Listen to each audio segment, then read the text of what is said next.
Hi, welcome to the Nonprofit Mastermind podcast, where every week I do a deep dive into the strategies and mindset behind launching, scaling, and leading a high-impact nonprofit. I'm your host, Brooke Richie-Babbage. Working to make the world a more just and beautiful place is messy, complex, heart-wrenching, and ultimately deeply joyful and fulfilling work. And none of us can do it alone. That's why I started this podcast, this Mastermind community, to hold space for and share the learnings and the questions and the grapplings and the actual concrete strategies that allow us to move our social impact work forward together. So welcome to the Mastermind. I'm so glad you're here. So my husband and I fly with our kids every year to visit family outside of New York City where we live. And every flight, one of the kids' favorite things, it's weird, is to listen to the announcement and follow along in the little folded handout, like the safety announcement at the beginning, and see if they can track what's being said with what's in that sort of cartoon handout. They love it. So a couple of years ago, as the plane finished its takeoff, I could see that my oldest son was sort of crunching on something. He was still holding the little cartoon folded handout and was just sort of noodling. His little face was all scrunched up. And I asked him if he was concerned about the flight or was there something that he was seeing that was making him nervous.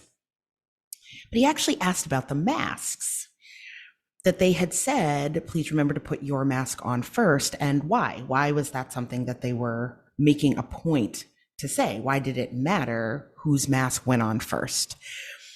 And it's actually a question that I think is an excellent metaphor for and reflection of shifts in my own life and my own understanding of how to navigate moments of panic and trouble and how to create balance. This tiny little sort of random announcement series in a flight is this powerful metaphor, it turns out. So when I was in college and in grad school, I'd travel home to see my parents who lived in Michigan, and I went to school on the East Coast. And I never paid much attention to that part of the announcement. Who else would I mask first? There was nobody with me. There was nobody that I needed to sort of think about or care for in that way. Then I had kids, and I realized two things. One, when I'm in panic mode, my first and only thought is about them. So my instinct would be to make sure they're masked first, right? That would absolutely be my first thought, put their masks on. Second thing I realized is that if I pass out because I'm not wearing a mask, then they have no one to help them on that flight, right? If the three of us are flying and I make sure they're masked, that's excellent. But if I don't act in time to put on my own mask to make sure I'm taken care of so I can help them, then masking them has not really amounted to much. In short, panic can make us short-sighted. So the instruction is actually brilliant and, again, a powerful metaphor. It's that we need a reminder to make sure we've secured our own mask as an override to the panic, or at least another voice in there alongside the panic voice, reminding us that if we pass out, it's bad for everyone. So the instruction, while it seems very simple and probably for most people not something you'd think to make a point to say when they could be announcing so many things about what to do if a flight is in trouble, it's actually this point about navigating life. Sometimes what we think to do in moments or periods of our lives when we are feeling really stressed and really panicked, what our instinct tells us to do, it's not wrong, but it's not the only thing we need to think to do, right? We need to pause. We need to make sure that we have built in these overrides or these other voices in there alongside the panic response to make sure that we're keeping our eye on the entire situation, the entire chessboard, not to mix metaphors. So here's why I'm telling this story today. In the early years of running my organization, I never put on my own mask. I made sure my team took vacation. I made sure I was always available to troubleshoot and collaborate on problem solving with them and my board members. I took on more weight so that nobody on my team would burn out because I didn't want to lose them. I did a lot of putting on other people's masks, so to speak. And honestly, we paid the price sometimes. I constantly felt like I was running to catch up with my organization. Like there were balls that maybe weren't dropping, but just because I caught them at the last moment. I didn't feel intentional or strategic about most of the decisions that I was making. I felt like I was missing synergies between partnerships and opportunities for funding. Like I wasn't engaging with my board the way that I would want to, so I wasn't fully leveraging them as partners. I didn't have a solid handle on our numbers. I knew what money we had in the bank and when it was coming in and how it was going out, but only quarterly, for example, did I really step back and step up and assess what all of that meant for our overall financial health. And for me personally, I danced right up to the edge of burnout more times than I care to remember, until I realized that if I went down, so did the ship. If I didn't find some way to make time for the visioning and the planning and the strategic thinking, for the powerful pause, which I've talked about on this podcast before, for the level setting and the big picture assessment and the reflection that are central to my job as the leader of the organization, then all of the hustling and caretaking and weight carrying and putting on everyone else's masks and being in the weeds that I was doing, none of it would matter. At best, we would stall. We would plateau financially and in terms of our impact. And at worst, we would all burn out and have diminishing impact in the world, which is counter to the whole reason any of us were doing the work we were doing. So I began in earnest to add some tools to my belt for putting on my own mask. And I worked on seeing that not as a nice to have or something to feel like I had to squeeze in between the quote unquote real work. I came to see that taking time for my own leadership priorities and needs and work, the high leverage work that I've talked about here on the podcast and in my newsletters, that was actually a central pillar to my own leadership and to the health of my organization. That's why I thought I'd start with this story about the mask. So often we label putting on our own mask as a nice to have, but it's actually a must have. We must make time for our leadership or CEO level work, just as we make time for anything else that's critical if we want our organization to grow and be sustainable. Now, I've talked about getting out of the weeds in a number of other episodes, and I've written about it a lot in my newsletters. I've shared other strategies like brain trusts and listening tours for elevating and expanding your thinking as a leader. And I will link to those episodes and those the content in the newsletter in the show notes so that you have those resources as well. But today I want to talk about another strategy, and it's one that is actually, of all of the ones that I've talked about, sort of baking into or integrating into your lives, the one that I consider to be probably the most powerful. It's one that I used as a leader, that I still use as a business owner and coach, and that I coach leaders from all around the world on how to implement. It's called a CEO Day. A lot of folks also call this a personal leadership retreat. They're the same thing. I've created and included a toolkit for implementing your own CEO Day inside the Nonprofit Leadership Resource Hub. And I've included a link to that in the show notes. So if you would like sort of a guided support tool for crafting and implementing what I'm about to talk about here, you can check that out in the Nonprofit Leadership Resource Hub. So let's start with, what is a CEO Day?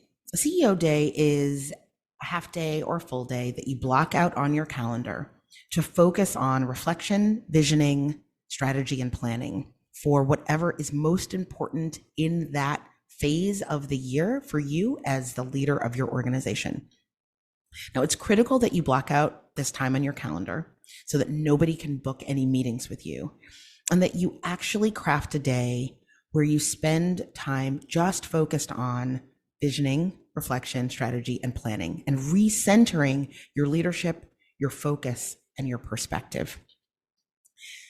This concept, this activity, is about creating space for really checking in on how the organization is doing, and for giving yourself space to think about the kind of organization that you are working to build, how you work with your team to do it, the kind of staff culture and board culture that you care about, and the kind of impact that you most want to have, and whether you're on track, right? Big picture, really important anchor questions. Now, my suggestion here is to calendar at least 2 CEO days or personal leadership retreats every year. Quarterly would be ideal, but definitely at least 2, right? Mid-year, towards the end of the year. We all plan board retreats, staff retreats to create space for value-based and generative work with our staff, for work planning, and for moving our work forward and reflecting as a team. What I'm suggesting here is that you do the same for yourself as the leader. You treat the leadership role as just as central a role as the staff or the board. And you plan a half day or a full day retreat to reflect on and strategize around that role. Now, this is not a personal day. It's not about getting a massage or sitting by a pool, although I also suggest planning some of those throughout the year for yourself. My recommendation is that you treat this CEO day the same way you would a staff or board retreat. You identify your objectives for the day and you plan an agenda. The main difference is that this agenda is aimed not at helping your staff to bond or your board to do strategic thinking or planning together. Rather, it's about taking a step back as the leader of the organization and checking in about how you're doing. I'm going to walk through how I coach folks to structure their day, their agenda, and their time in either a half day, or I'm going to talk about it here as if it's a full day, because that's actually what I recommend. I would organize the day first around a series of 5 high leverage, sort of above the fray, looking at the whole chessboard, analytical questions. And these 5 questions are organized from generative to strategic to tactical, so that you're taking a big picture look at all levels from your organization. First 2 questions are generative questions. First, how is the organization doing at living its values? How are these showing up in our programs, how we work together, how we hire, how I work with the board, how the board works with one another, how we work with our partners, how we raise money? We have values as an organization, and are we working and growing in alignment with those values? And very often, something like a CEO day is really the only chance you're going to have to actually sit and say, are we off track? Are we on track? What does it mean to be a values-aligned organization? And that can actually be a really important thing to check in about, particularly if you are an organization that is going through tremendous growth or transition. So the first question in your agenda, the first part of your agenda, should be organized around this generative question of how the organization is doing at living its values.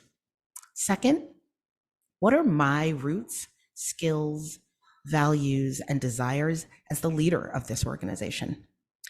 Your roots are the things that ground you. What are you grappling with right now at your own core as a leader? What values guide you and help you keep leaning in when the work gets tough or heavy? What skills do you bring to the table that you are leveraging really well, that you could leverage better? And what do you strive to do better and to become, right? So these first 2 generative questions, or the beginning of your day, is how are we doing organizationally at living into our values? Right? Very big picture, very sort of tectonic, who are we, how are we stuff. And then the same basic question for you. How am I doing as a leader? Am I feeling grounded? What am I struggling with? What am I doing well? And what would I like to do better? Then you move into two strategic questions. The first is, how well is our structure serving us? This is where you look at the work that you need to get done for the year. If you're doing this, say, at the beginning of the year or for the next quarter or for the next half a year, whatever the time horizon is that you've set for the scope of this retreat. And again, I recommend quarterly. So really you'd say, what's the work that we need to get done over the next quarter? And what are the roles that we need to fill it? Do we have the right roles being filled in our organization? Are there roles missing? Are there chunks of work that nobody owns? Do our roles need to be shifted or expanded or redefined in order to keep us on track to achieving our organizational goals? Right? Have we structured the ownership of work the right way? Do we have the board that we need? Have we structured our governance body the right way? In your own personal opinion, right? And this is not checking in with your board chair. This is not reading all of the things about what makes a good board. This is a gut check. What do you think is working and what do you think is not working? What needs to change? It's important to make time to reconnect with your own leadership instinct, your gut, so that when the noise of every day is surrounding you, you're still tapped into your own inner guiding voice as a leader. Sometimes it's the one thing that we have to keep us steady when we're being tossed around by the opinions and needs and desires of all of the people that we are helping to steward. So the third question is a strategic one, and it is, how well is our structure serving us? Right? The structure of our team, the structure of our board, and then lastly, the structure of our programs. Are we running our programs in a way that is aligned with our theory of change? Have distractions crept in? Have opportunities to do exciting work actually resulted in a little bit of mission drift? Are we structuring our work the right way to serve our mission? The fourth orienting question is also a strategic one.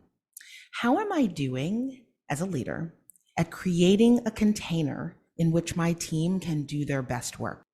This is where I want you to look at each member of your team, each member of your staff, and each member of your board.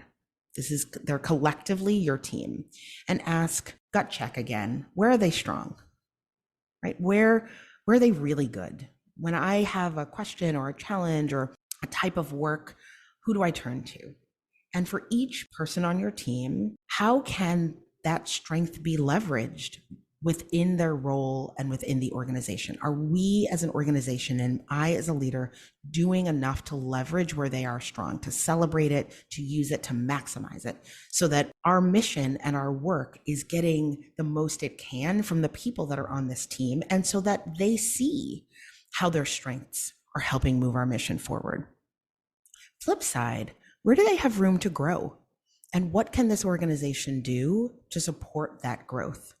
Think about your professional development tools and policies and programs. Think about the kinds of conversations that you have in your staff retreats and your check-ins, right? So for each member of your team, where are they strong and how can we leverage that? And where is there room to grow? And what can we do to shore up that growth?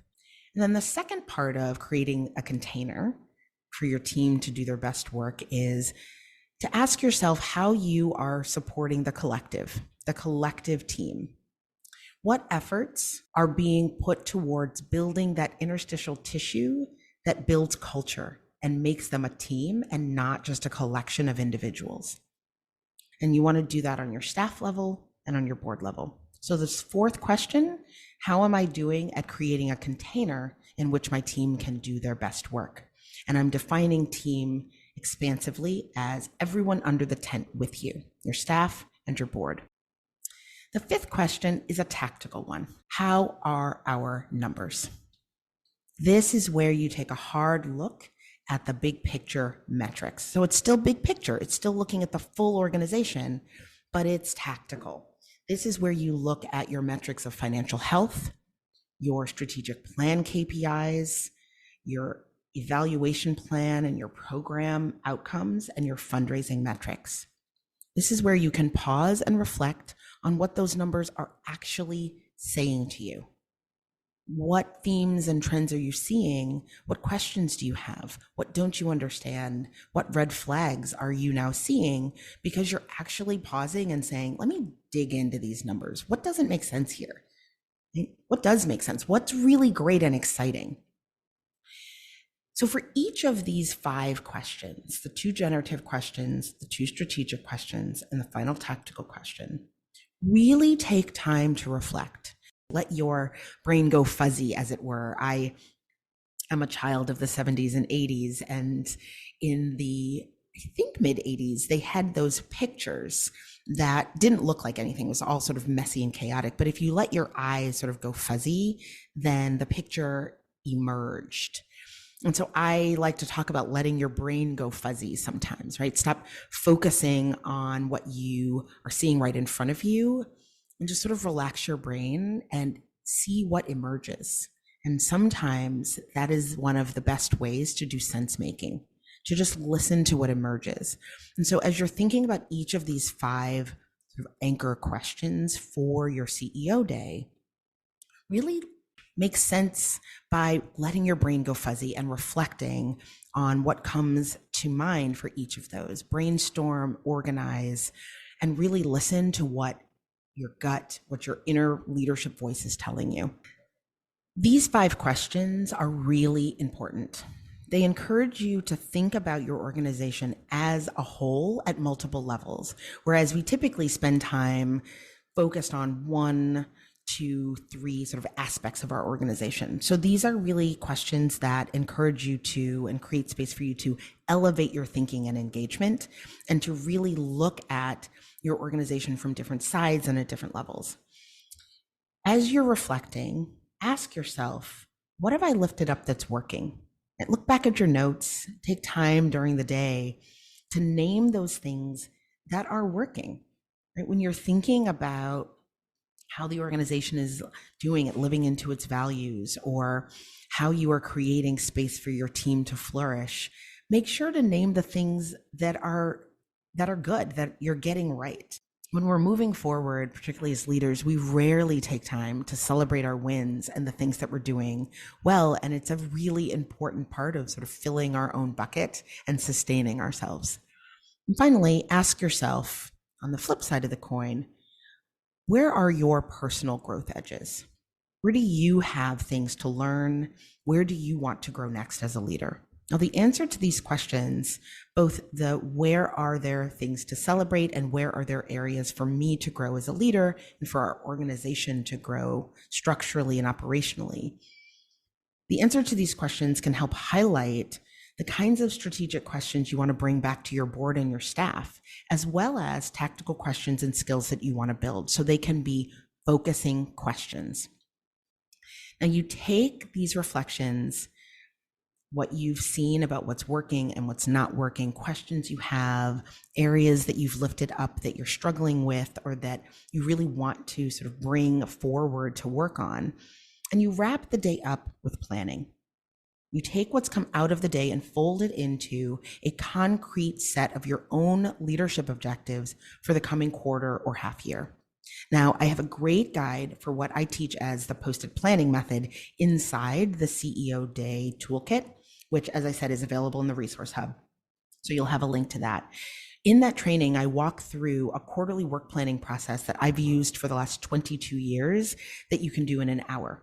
It's about constructing a work plan that bridges the gap from strategic to tactical. It's highly focused, and it's a great way to wrap up the CEO Day and to take your reflections and turn them into action steps.